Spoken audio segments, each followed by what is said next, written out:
by Cello Players. We're working way further in our Sound Innovations book. We are on number 188 called Sea Shanty.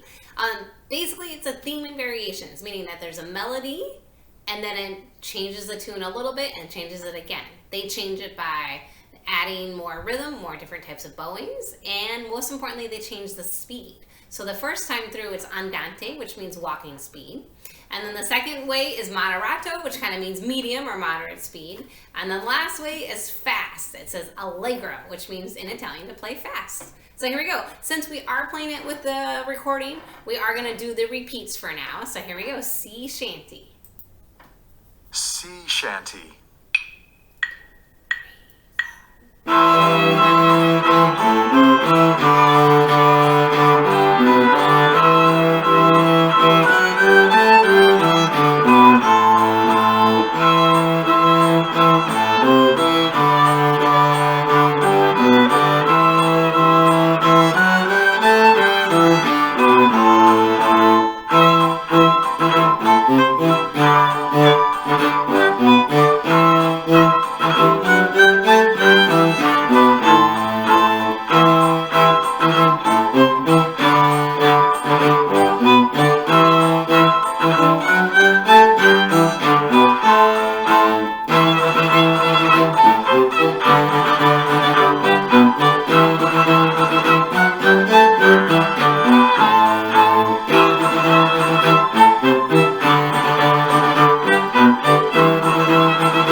Hope you had fun playing this really fun tune and notice all the different variations of bowings and rhythm and speed. Have fun practicing. Bye, Cello Players.